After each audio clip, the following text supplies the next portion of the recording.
O nacionalismo espanhol foi mal construído. Mal construído. Um dos principais motivos que levam ao fortalecimento do nacionalismo são as guerras, pessoal. Pode ver que a Inglaterra, nossa, o inglês é muito patriótico. Por quê? Porque a Inglaterra foi um império, uma potência, que teve várias disputas com a França, com outras nações, e uma guerra eleva o sentimento nacional. Na Espanha, isso é muito mal feito. E lá, o sentimento regional supera. O Neymar, que nem gosta de sonegar dinheiro, ele quando foi para o Barcelona, esses timezinhos que o meu clube adora ganhar em finais de campeonatos mundiais. Enfim, chegando lá, pessoal, ele falou o quê? Catalão para torcida. Ou seja, ele não falou espanhol, tipo, yo quiero ser mucho feliz, a ser muchos gols, vale Barcelona. Não, ele falou catalão. O catalão, pessoal, não é espanhol, assim, tá, é da Espanha, mas não entende perfeitamente. O madrilenho fala de um jeito, o catalão de outro, o galego, que é da Galícia, outro jeito. Eles têm maneiras diferentes de falar. Se eu vou fazer intercâmbio na Espanha. Onde na Espanha? Eu fui lá para Bilbao, nos Bascos. Ferrou. Ferrou, pessoal. Por quê? Porque não vai entender nada. Quando tu entendeu, tu tem que ir embora. Entendi. Hora de ir embora. Então, olha só, os bascos, eles estão justamente aqui, ó, nessa região que pega um pouco da Espanha até um pouco da França. O que são os bascos? Não é espanhol, pessoal. O basco é uma língua original da Europa, anterior ao espanhol e ao latim. É uma língua, digamos que, uma das mais antigas da Europa. E ela resistiu ao avanço das línguas latinas. É como se no Brasil tivesse um estado que falasse hoje Tupi-Guarani. Tu imagina assim, o Espírito Santo, eles não falam português, eles falam Guarani, certo? Ou, enfim, eles falam uma língua indígena. E lá eles querem se separar do Brasil para formar um país com essa característica. Assim são os bascos. O espanhol não entende nada do basco. Só que tem que lembrar que no século XX a Espanha teve uma ditadura militar. Ditadura quer perder território, pessoal? Nunca. A ditadura aniquilou esses movimentos separatistas. E aí os bascos disseram, assim a gente não vai aceitar. Em 59 surge o ETA. O ETA quer dizer Pátria Basca e Liberdade. Ou, em basco, Euskadi da Ascatasuna. Podem ver que é muito semelhante ao espanhol. O que é esse grupo? O que é esse ETA? É um grupo armado que utilizou de explosões de bombas, assassinato a autoridades importantes. O perfil do ETA não é assim matar pessoas comuns. Eles até fizeram isso. Teve uma vez o caso. Mas eles matavam ministros, secretários de governo. É que nem hoje, vamos supor, o cara mata o Ricardo Lewandowski, o ministro de Ciência e Tecnologia. São pessoas importantes da política nacional. Porque eles pressionavam o separatismo. E a ditadura da Espanha sentava o sarrafo nos caras. Claro que hoje o ETA está em processo de paz. Como assim? Ele já se desarmou. Eles querem criar o país, mas por meios legais, não através da luta armada. E uma outra região que merece destaque é a Catalunha, que sempre teve sentimento separatista, mas não chegou a ter um grupo armado que nem o ETA, pessoal. Não chegou a ter. Eles sempre procuraram por meios legais esse separatismo. Tanto que em 2012, 2013, o que eles fizeram? Um plebiscito, e nesse plebiscito, a maior parte da população quis sair da Espanha e virar um país. O que o governo central espanhol, que está em Madrid, disse? E eu quis. O problema é de vocês. Podem brincar de plebiscito. Vocês não saem da Espanha. É que nem o Brasil. O Brasil é uma república indissolúvel dos estados. Não pode ter separatismo no Brasil, pessoal. Não pode. Mas eu quero. Só pode ter um meio. Guerra. Guerra. Foi assim que o ETA pensou e não conseguiu. A Catalunha, ela tem, por exemplo, uma seleção de futebol, pessoal, que é a seleção da Catalunha. E olha só, a Catalunha é o motor econômico da Espanha. Lá tem Barcelona. Então, qual é o sentimento deles? Nós sustentamos a Espanha. Esse é o sentimento que eles têm, certo? E com a crise que teve na União Europeia, aflorou ainda mais esse sentimento. Isso aqui é uma imagem de 2012, quando teve uma mega manifestação pedindo a independência do país. 1,5 milhão de pessoas nas ruas pedindo a independência. Senhor, quantas pessoas tem na Catalunha? 7. De cada 4 pessoas, uma, né, cada 5 pessoas, de uma a 4, enfim. 1,5 milhão é entre um quarto e um quinto de pessoas estavam nas ruas pedindo a independência. E o governo espanhol, que está em Madrid, disse: olá, que tal? Agora, vejam bem, bascos e a Catalunha, os catalanos. Próximo slide. E que é isso, pessoal? Isso é algo que o Grêmio não vê há muito tempo, né? Tudo bem, né? O Grêmio vai debutar o ano que vem, né? 15 anos, né? Mas enfim, né? Vamos falar do conteúdo que interessa, né? Aliás, somos os eliminados, né, pessoal? Né? Os gremistas, o Inter perdeu. Nós também. E todos, né? O Juventude, o Caxias, só o Brasil de Pelotas é que salvou os gaúchos no final do ano. Então, o que é isso, pessoal? É uma final de um campeonato, tipo assim, Copa do Brasil da Espanha. Quem foi para essa final? Atlético de Bilbao, cidade básica. E o Barcelona. Esse time aí, né, que a gente sabe como se ganha dele. O que acontece? No time do Atlético de Bilbao, só jogam jogadores bascos. Seria que nem o Inter e o Grêmio só aceitar jogadores gaúchos. Ia ser uma porcaria, imagina só, né? Aí o Ronaldinho Gaúcho, né? Ia ser o capitão do Grêmio, né? Imagina só, aos 40 anos da balada, né? Vamos lá, né? Vamos ver isso aí, é o Flamengo, né? Bom, seria um horror esses times, né? Bom, mas enfim, o que acontece? Essa aqui é a final da Copa do Rei, eu acho, ou uma Copa que eles têm. Ô, senhor, por que eles fizeram esse mosaico, a bandeira da Espanha? Não, é a bandeira dos bascos e a bandeira da Catalunha. As duas principais regiões, foi em 2015, pessoal. As duas principais regiões separatistas da Espanha, cada time fez um jogo, né, da final. O que eles fizeram? Um protesto coletivo a favor da independência de cada um dos dois lugares. E o mais engraçado, como era a final da Copa do Rei, tocou o hino da Espanha.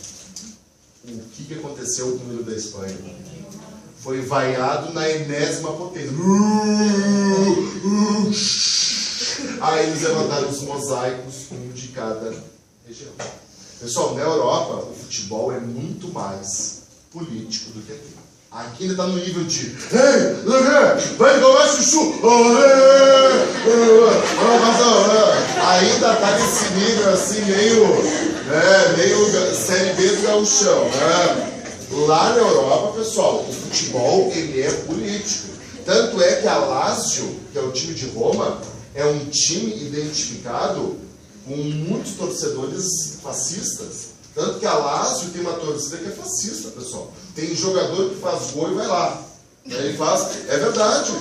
É verdade, pessoal. Pesquise para vocês verem. Mas isso não aconteceu, não foi na Copa, uma coisa assim, que eles fizeram esse gesto e proibiram o jogador de fazer e teve uma penalidade. Porque eu acho que é bem recente isso. Porque até então, pessoal, claro, não era o time inteiro que ia lá fazer saudação nazista. Mas assim, era um ou outro torcedor, jogador que tinha essa visão.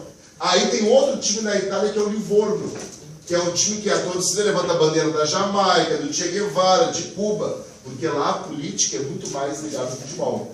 Assim como tem, por exemplo, próximo slide, na Escócia. Aqui tem um clássico mais rivalizado tenso do mundo, que é o Celtic e o Rangers. O Celtic é um time católico e os Rangers protestantes. Pessoal, lembra que nesta região da Inglaterra, Reino Unido e Irlanda, os principais conflitos religiosos não é cristão e muçulmano, é católico e protestante. Por quê? Isso aqui é algo bem legal de perceber. Você sabe a bandeira da Grã-Bretanha, ou melhor, do Reino Unido? É essa bandeira aqui, certo? O que tem gente que confunde com a bandeira da Inglaterra. A Inglaterra, coloca essa bandeira aqui. Não, essa é a bandeira do Reino Unido. E é uma bandeira que reúne as 3 bandeiras da Escócia, ó, da Inglaterra e da Irlanda do Norte. Ou sou de País de Gales. Enfim, não, quem é País de Gales? Ah, País de Gales é um dragão. Olha, pessoal, eu até hoje não sei, acho que o dragão foi, né, diluído ao longo aí dessa cruz. A cruz matou o dragão, só pode ter sido isso, né? Porque País de Gales, na verdade, não é um país, uma potência. Tá ali, né? Tá ali lá. Qual é o principal país do Reino Unido? A Inglaterra. Qual é o segundo principal? Scotland, né? Escócia. E depois a Irlanda do Norte. Tá, senhor, mas qual é o conflito que tem aqui? Toda essa região, só para a gente separar. País de Gales, Inglaterra e Escócia, eles são o que na verdade, pessoal? Eles são a Grã-Bretanha. A ilha, essa é a ilha da Bretanha, ó, a Bretanha.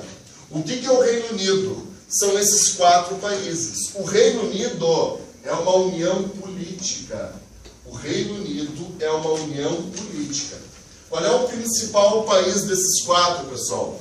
A Inglaterra, é óbvio, mas é uma união política. E qual é o viés que tem essa união política? A religião. Porque tudo isso aqui era da Igreja Católica. Vejam bem, pessoal. Tudo isso aqui era católico. E aí o anglicanismo avançou sobre esta região. Concordam, sim ou não? Só que daí, Gales, Inglaterra, Escócia e Irlanda do Norte, entre aspas, tiveram maior aceitação da religião protestante. E a Irlanda, ela negou-se. A Irlanda representa a resistência católica ao avanço do anglicanismo nessa região. Tanto é que a Irlanda faz parte do Reino Unido, pessoal? Não faz parte. Quando tu vai na Irlanda, o cara é irlandês, ele está dizendo para ti, tu não me chama de britânico. Porque britânico é qual a identidade do Reino Unido? Então, por exemplo, em 1927, a Irlanda do Norte virou um país. Era tudo Irlanda. Virou Irlanda do Norte. E aí virou o quê? Parte do Reino Unido. Claro que a outra Irlanda é o seguinte, nem pensar. Nós vamos continuar sendo católicos e não aliados a esse reino desunido aí. Não queremos saber. E aí, claro, o que está? E toda essa volta aqui é para dizer o quê? Olha, aqui a relação protestante-católica é tensa. Lá na Escócia, a torcida do Celtic leva a bandeira do Papa católico, e a dos Rangers, da Rainha Elizabeth, a imorrível. Somos protestantes. Olha aqui, Reino Unido. Essa é a relação. E é um jogo tenso, 4, 5 expulsões, carrinhos da garganta para baixo, assim, Teve uma vez um clássico que 150 pessoas morreram, pessoal. É uma loucura. Eu achava que Grenal, eu achava que... enfim, achava que Avenida e Galo da Cruz era rivalidade intensa. Eu achava que Avaí e Figueirense era forte. Eu achava que Inter e Grêmio era forte. Nada se compara a isso, pessoal. Porque é toda uma história, a religião por trás disso. É muito mais intenso. E aí, claro, vamos pensar o seguinte. Lá na Escócia, o que teve a Escócia? Esse ano, um plebiscito. Uma parte dos escoceses queriam sair do Reino Unido. Por quê? Olha esse mapinha aqui. O que é isso aqui? Petróleo. É isso que motivou a separação. A Escócia tem muito petróleo na plataforma continental. Certo? O que os escoceses pensam? Se nós nos separarmos do Reino Unido, teremos mais autonomia para explorar o nosso petróleo. Por isso que eles quiseram sair do Reino Unido. Só que olha só, qual foi o resultado? Não, 55% não quis sair do Reino Unido. Eu acho que eu misturei as coisas. Então, a Escócia não quis sair. A Escócia é católica? Não, é predominantemente protestante. Tá. Certo? Então não foi por causa da religião, por causa... Não, aqui esse separatismo é atual. Isso aqui é energético, é do petróleo. Porque tem um detalhe, os três países, em conjunto, exploram e descobrem reservas de gás e petróleo. Descobriram muito petróleo aqui no litoral escocês. Só que daí o que os que não quiseram sair disseram o seguinte: tá, mas daí tu vai tirar o petróleo, aí vai acabar daqui a algum tempo esse petróleo. E aí, tu não vai querer voltar para o colo, né, da Inglaterra. Ela vai dizer, te vira agora, Magrão. Os que disseram, não, temos que nacionalizar o nosso petróleo para a gente poder ter autonomia. Essa disputa fez com que o não ganhasse. A maior parte dos escoceses não quis sair do Reino Unido. Certo, pessoal? Isso aqui é bem atual. É o petróleo que foi o motivo principal disso. Próximo slide, olha só. Já que a gente está falando sobre eles, Irlanda do Norte. Acho que o mapa me subiu. O que acontece aqui, pessoal? A Irlanda do Norte, ou também chamada de Ulster, ela tem uma questão interessante. Até 1920 e poucos, ela era uma Irlanda só. E aí, em 27, a Inglaterra ajudou a essa porção norte se separar da Ucrânia e criar da Irlanda e virar um novo país. E já se ligou ao Reino Unido. Só que tem um detalhe. Um grupo católico na Irlanda do Norte falou o seguinte: não aceitamos ser do Reino Unido. Queremos ser novamente a Irlanda. Que grupo é esse? O IRA, que é Exército Republicano Irlandês. Então, por exemplo, os católicos da Irlanda do Norte, qual é a identidade deles, pessoal? Ligada à resistência religiosa, à não aceitação do anglicanismo. Quais são os protestantes da Irlanda do Norte? Aqueles que são identificados com os ingleses. Eu vi, por exemplo, uma série da Netflix, que é o The Fall. Alguém chegou a ver, pessoal? Se passa em Glasgow, na Irlanda do Norte. Qual é uma questão interessante perceber? Lá tem dois grupos de pessoas, os britânicos e os irlandeses. Quando alguém da Irlanda do Norte diz que é britânico, o que tu entende? Ela é a favor da Inglaterra. Quando ela diz que ela é irlandês, ela é o quê? Ela é contra a Inglaterra. Tanto é que teve uma vez um jogo de rugby que o time da Irlanda do Norte, por exemplo, o cara não cumprimentou a Rainha Elizabeth, pessoal. Vocês têm noção o que é isso, pessoal? Ah, tá, a Rainha Elizabeth. Não, a Rainha Elizabeth, né?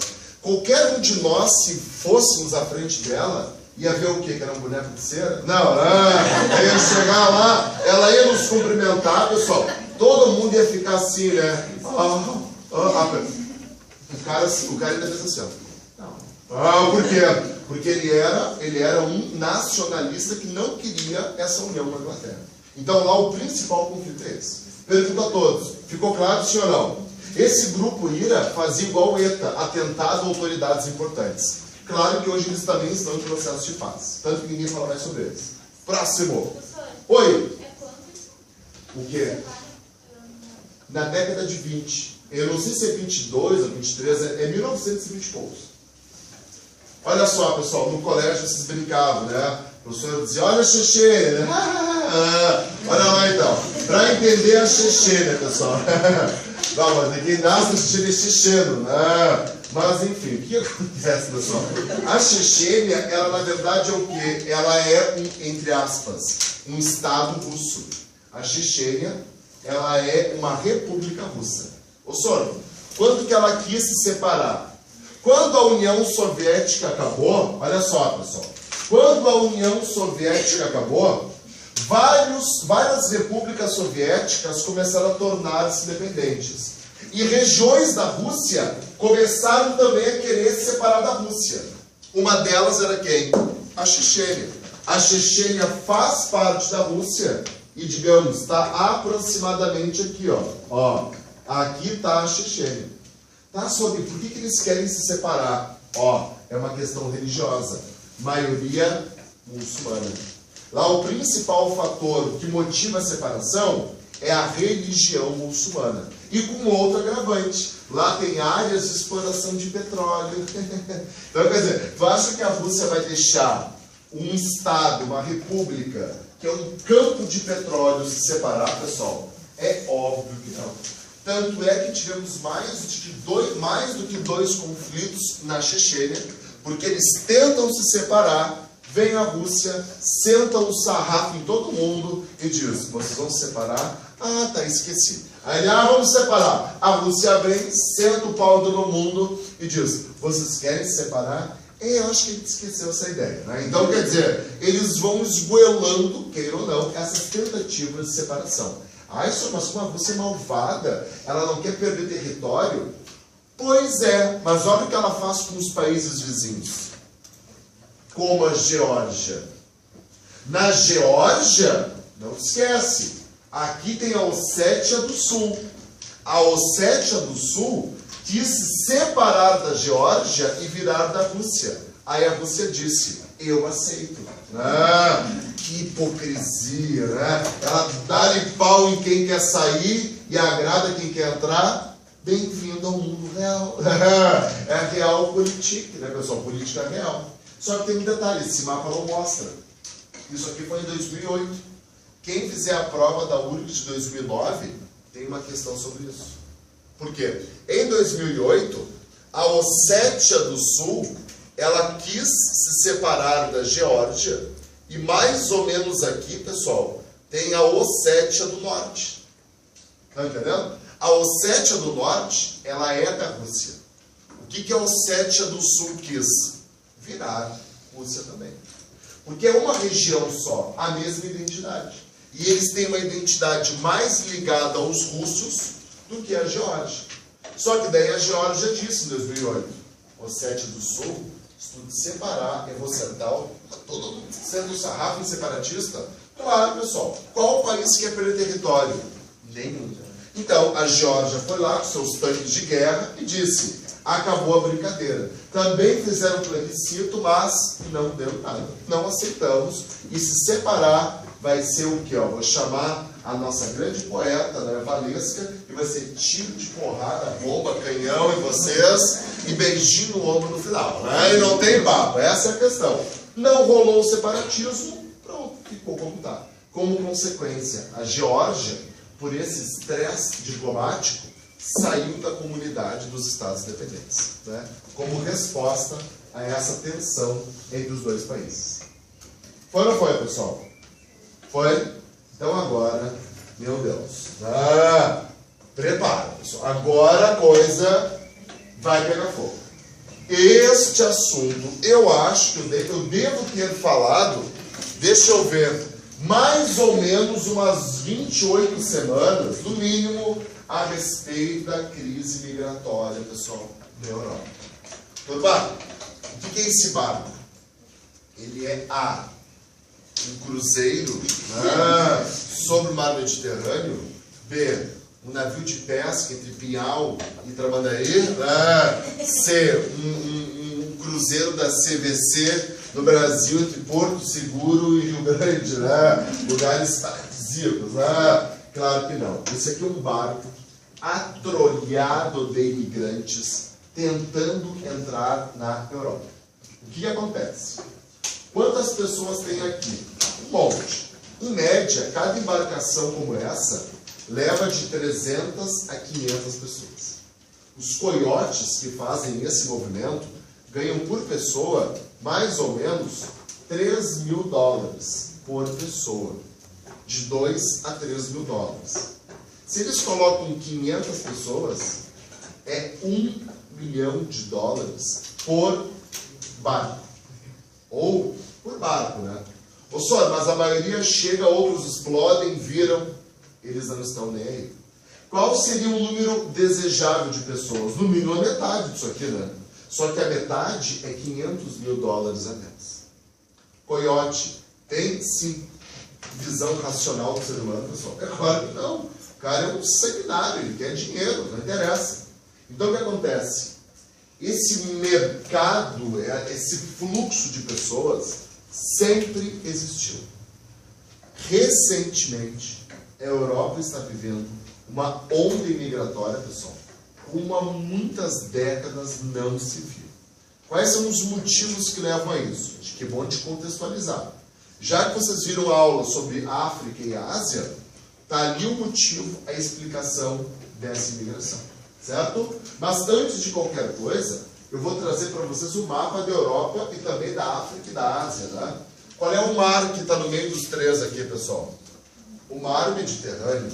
E por que tem esse nome de Mediterrâneo? Porque quando eles acreditavam que o mundo era Europa, África e Ásia, ele estava no meio da Terra, no médio Mediterrâneo, certo? Naquela época, qual era o país que era o centro econômico do mundo até então? Europa, a Itália, né? A Itália estava no centro econômico daquele mundo até então conhecido. Ó, tremeu de novo. Pessoal, sabe que é um terremoto? A gente não percebeu, né? Mas enfim. Vamos lá. Aí dá um tremorzinho, pronto, vamos sair correndo. Vejam bem, pessoal. Vocês estão vendo que a Europa... Eu vou chutar esse fio daqui a pouco, né? Eu sou muito cuidadoso. Vocês sabem que a Europa e a África são continentes que estão muito longe, meu Deus, muito distante, perdão, muito longe. É o horário, pessoal, né? É o horário, né? Muito longe, porém eles estão extremamente perto. Não entendi essa analogia. Eles estão muito perto fisicamente, muito longe, socioeconomicamente falando. São os dois continentes com as maiores diferenças, pessoal, de dados socioeconômicos. E eles estão onde? Ali, um do lado do outro. Ah, só está aí em cima, pelo amor de Deus, ao norte e ao sul, tá? Ninguém está lá no Egito, olha lá, a Europa está lá em cima, né? E ninguém está na França, cadê o Egito, né? Então, pelo amor de Deus, cuidado que esse lá para cima e lá para baixo, né? E não, o pessoal lá para cima do Brasil, eu busco eles, não enxergo, né? Mas tudo bem. Vejam bem, quando a gente fala desse fluxo migratório, aqui tem uma ilha de Malta, chamada Malta, né? Que é uma banda também emergente no Brasil. Mas aqui, ó, pessoal, aqui, vocês estão vendo esse pontinho azul? Tem uma ilha, cadê o ponto? Aqui, ó, aqui. Ali tem uma ilha chamada Ilha de Lampedusa. Lampedusa pertence à Itália. É a ilha mais ao sul da Europa, da União Europeia. Essa ilha, o Papa Francisco já foi 2 vezes rezar uma missa, porque ele falou uma frase muito interessante. O mar Mediterrâneo é um cemitério de imigrantes. Isso é forte, né, pessoal? Por quê? A ilha de Lampedusa é uma ilha minúscula, pequena, mas é o caminho mais fácil da África para a Europa. Sempre teve migração da África para a Europa e da Ásia para a Europa. Agora, de onde que eles partem, esses migrantes? Eles partem do litoral da Tunísia ou até mesmo da Líbia. Pessoal, olha a distância da Tunísia para Lampedusa, pessoal. É muito pequena. Claro, o cara não vai dizer, aventura, vamos partir daqui para chegar aqui. É claro que não, o cara vai quase morrendo, pessoal. Qualquer onda não, mas variação, deu um vento ali, virou o barco, não morre. Então tu pega a distância mais curta. Sim ou não? Tu pega a distância mais curta. E aqui é a mesma coisa. O sul da Itália, e olha onde está a Grécia. A Grécia e a Itália são os países que estão mais próximos da África e da Ásia. Sim ou não? É por ali que eles entram. Aqui estão as rotas migratórias. E eu vi algo tão interessante. Antes, era só aqui que tinha a rota migratória. Só que agora também tem daqui para cá. Tem da Turquia, da Turquia, já entrou na Grécia num pulinho, certo? Assim como daqui tu entra na Sicília. Então é por ali que os migrantes estão entrando. Só que está tensionando essas fronteiras. Os caras estão dizendo, nós não aguentamos, está cheio. Eles estão fazendo outros roteiros, né, que não aparecem. Roteiros que vão pelo Ártico, pessoal. Os caras vão aqui pela Rússia, aqui pela Finlândia, e chegam no Ártico, Alemanha. Fizeram uma voltinha no Ártico, pessoal, para entrar na Europa. Que coisa, dá um urso lá, deram uma calotinha polar lá, vamos lá, chegamos.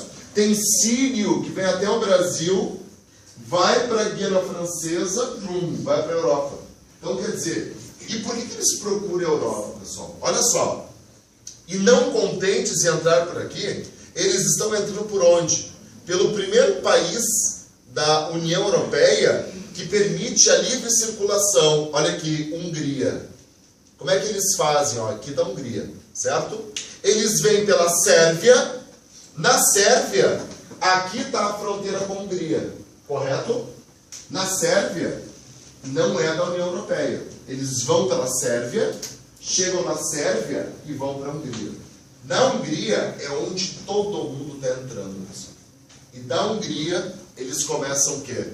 A ir para a Alemanha, para a França, para a Inglaterra e assim por diante. Só que é tão forte esse fluxo que a Hungria construiu um muro na divisa com a Sérvia para barrar a entrada de imigrantes.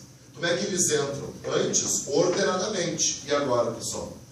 Os caras vão em 5, 10, 15 mil pessoas caminhando pelas estradas. Vocês viram as imagens, pessoal? Gente andando pelas estradas. Aí tinha uma reportagem lá. 3 mil imigrantes iam ir até, vamos supor, a Hungria. Eles iam caminhar só 400 km a pé, pessoal. Né? E eles vão na beira da estrada. Vamos lá, a gente vai chegar lá. E aí as pessoas davam comida, roupas, no meio do caminho. Porque, queira ou não, os europeus estão divididos. Teve alemão e austríaco que foi lá na Hungria buscar os caras de carro. Para dizer, pega uma carona, eu te levo para minha casa, te dou assistência e depois tu te vira. Mas tem uns que vão lá tocar fogo nos caras, que são os xenofóbicos. Teve até aquela repórter, né, húngara, que chegou lá, o pai correndo com a criança botou o pé para ele cair, pessoal. Vocês viram? Ela chutou o pai para ele cair no chão, pessoal. Vocês viram as imagens? Então a Europa, a torcida do Borussia Dortmund levantou uma bandeira. Bem-vindos, refugiados. Já outros vão dizer, morram, refugiados, né? Queira ou não, é assim que a Europa está, pessoal. E esses vários migrantes que tentam entrar aqui pelo sul da Europa, vários morrem, pessoal. Inclusive aquele menino que foi aquela repercussão mundial, daquela imagem fortíssima e chocante. Aquela imagem marca essa crise migratória. Próximo slide. Quantas fotos já não rolaram e nada mudou? Ah, não. E também, assim, aquela situação, pessoal.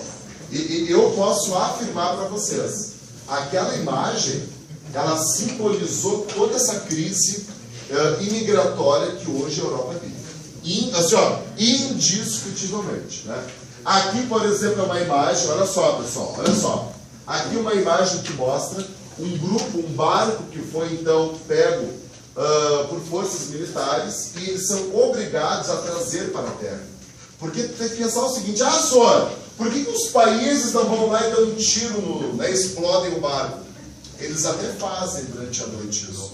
Você já viu como explode barco no mar Mediterrâneo, pessoal? Eu nunca vi isso, né? Eu acho que eles carregam pólvora junto, né? Por quê? Explodiu. A polícia, nós vamos investigar as causas. O cara lá com uma bala, lá, um canhão, ainda sendo fumacinho. Oh, meu Deus, acho que foi um disparo sem querer, né? Só que alguns barcos, eles estão lá à deriva. Pessoal, isso não é uma coisa assim, a Europa quer ou não. É uma lei internacional. Todo país tem que dar, olha a palavra, abrigo a quem está à deriva.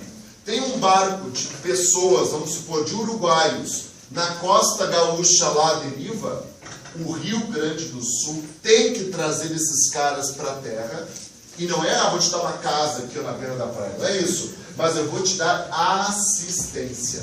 Eu vou te dar um abrigo, comida, e eu vou te reencaminhar para uma atividade, alguma coisa assim. E é isso que acontece na Europa. Quando eles entram na Europa, pessoal, atenção, eles só têm que pisar na Europa. Pisando na Europa, eles estão lá. Porque os países têm que ajudar eles. Essa é a questão. Por isso que eles vão quase morrendo. Que nem disse um migrante sírio. Eu prefiro morrer tentando uma vida melhor do que morrer bombardeado na Síria. Próximo slide.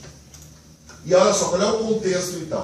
O contexto é o seguinte, esses refugiados vêm da onde, pessoal? De guerras, conflitos e instabilidade política, econômica, social na África e na Ásia. Quais são os países que merecem destaque no que diz respeito a refugiados? Síria. Segundo, Afeganistão. Por que Síria e Afeganistão? A Síria, pessoal, porque faz 4 anos que eles estão em guerra. Sim ou não? Mais de 200 mil mortos. Refugiado, eu quero sair do meu país porque eu quero mudar os ares. Refugiado é a pessoa que corre risco de vida naquele país. Ela é obrigada a sair para não morrer, certo? E por que o Afeganistão? Porque é um país que também está numa tensão política. Lembrando que o Afeganistão foi ocupado pelos Estados Unidos, tiveram eleições, mas os vários grupos que estão lá estão se matando para chegar ao poder. Então, Síria e Afeganistão lideram os países asiáticos. E os países africanos, muitos são do norte, países que também vivenciaram a famosa Primavera Árabe, como a Líbia, como o próprio Egito, nem tanto, o Mali, a Mauritânia, a Somália, que continua aquela crise política. Então, essa instabilidade na Síria, no Afeganistão, na Líbia, leva milhares e milhares de refugiados em direção à Europa. O que é a Europa, pessoal? É um ponto seguro. Para onde que tu vai emigrar? Para onde tu tem segurança? E onde tu possa o quê? Ter paz, tu possa trabalhar. Queira ou não, a Europa, naquele lugar, naquele contexto, é sim o lugar mais seguro para trabalhar. Queira ou não. E aí vejam, por exemplo, é a pior crise humanitária migratória desde a Segunda Guerra. E de acordo com a ONU, só este ano morreram 3 mil pessoas no mar Mediterrâneo. Pessoal, esse dado já está desatualizado. Por quê? Já deve ser no mínimo 5 mil. Teve uma semana que eu comentei com vocês, morreram 500 em uma semana. 500. E todos os dias nós temos notícias de barcos que acabam virando. E olha só, esse dado também desatualizado. Mais de 300 mil imigrantes já arriscaram suas vidas, sendo que 200 mil pela Grécia e 110 pela Itália. Não, esse dado já é muito maior. Só este ano a Alemanha vai trazer 800 mil refugiados. O que a União Europeia fez? Ela dividiu pelo tamanho do país. Quem tem mais população? É a Alemanha. Então vai pegar mais gente. Vai pegar um pouco a França, vai pegar um pouco a Inglaterra. Todos da União Europeia têm que ratear o número de refugiados e trazer para o país. A Alemanha, só até 2015, no final, vai trazer 800 mil. Pessoal. É quase 1 milhão. É uma cidade de Campinas inteira chegando no país. É muita coisa. E para a gente terminar aqui, atenção, e quais são as reações europeias? O xenofobismo, que não para de crescer. Xenofobismo é a aversão, o ódio ao estrangeiro, crescente. Não te esquece dos partidos conservadores, projetam, instigam essa hostilidade. Olha só, isso aqui é um outdoor em Portugal. Por que eu peguei Portugal? Para a gente poder entender. Né, pessoal? Vou pegar lá da Rússia. A gente vai dizer, ok. Então, olha só, imigração, nós dizemos não. Aí coloca as ovelhinhas negras, basta de abusos. Aí cada ovelhinha vamos supor, criminalidade, desemprego, tráfico de drogas. Aí tem a ovelhinha branca portuguesa, dando um coice nos imigrantes e falando, Portugal para os portugueses, ou Portugal aos portugueses. Imagina que no Brasil, fora senegalês, voltem para casa. É nesse nível que a Europa está. E aí, claro, como eu disse, tem grupos que são a favor dos refugiados e outros que querem mais que eles morram. Tem partidos políticos que vão na TV e falam, nós vamos fechar a nossa fronteira e expulsar os imigrantes. Os partidos ultraconservadores. No Brasil não tem isso, pessoal. Não tem partido ultraconservador no Brasil. E lá, eles ganharam força. Sabe, o Parlamento Europeu tem mais ou menos 700 cadeiras. Também. E aí contribui ainda mais. A crise leva as pessoas à fila dos empregados. Aí tu vai lá e olha um paquistanês do teu lado, um sírio, e tu perde o emprego para eles. O que o cara pensa? O que esses caras estão fazendo aqui? Roubou meu emprego. E outra coisa, outra questão importante. Essa bancada ultraconservadora da União Europeia já é 150 cadeiras de 700, pessoal. Eles cresceram muito, eles mais que dobraram no último ano. E pra gente, atenção, pessoal, não feche mochila. Aí tu começa a fechar mochila, não fecha também. Olha só, olha essa palavra, islamofobia. Como a maior parte dos migrantes vem do norte da África e da Ásia, do Oriente Médio, o que são esses migrantes sírios, afegãos, líbios?